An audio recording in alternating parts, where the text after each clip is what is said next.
conjunto de la sociedad con los recursos humanos y económicos de la administración municipal del ayuntamiento. Y un convenio, acuerdo, por ejemplo, como el que existe prorrogado en el tiempo, de derechos y obligaciones, nosotros tenemos que cumplirlo.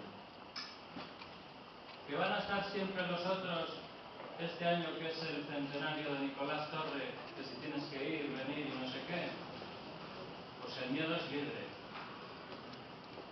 Así que a lo largo de los próximos días intentaremos, mediante ruedas de prensa, con cada uno de los candidatos, ir explicando las propuestas que vamos a decir en educación.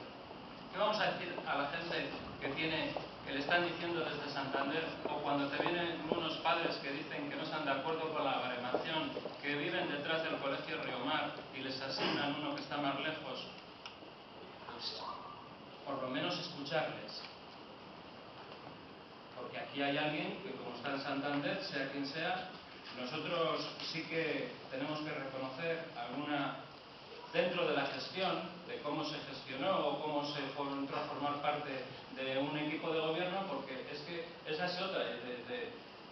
Estamos incómodos, nos estamos yendo todo el día, pero...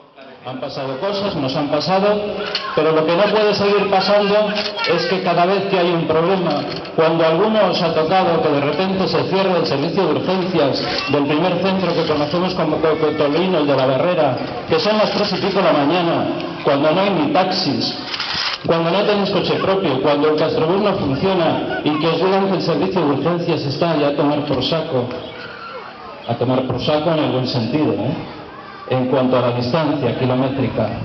Y a las 3 de la mañana, ¿quién se acuerda quién es el presidente de Cantabria? ¿Quién se acuerda quién es el truano, el consejero de Sanidad, que ha ido cerrando? ¿Estarán muy orgullosos algunos compañeros o como quieran que les llamemos o como quieran llamarse en ese eje Mioño Santuñán Rusa, cuando en 4 años se van a poder presentar ante sus vecinos y sus vecinas diciendo que les cerraron las puertas de los consultorios, algún servicio tan básico como la asistencia sanitaria que tenían a la puerta de casa?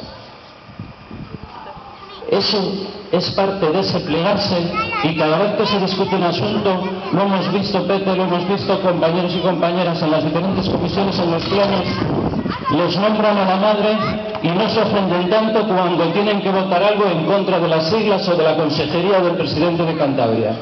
Eso no es defender los intereses de Castro.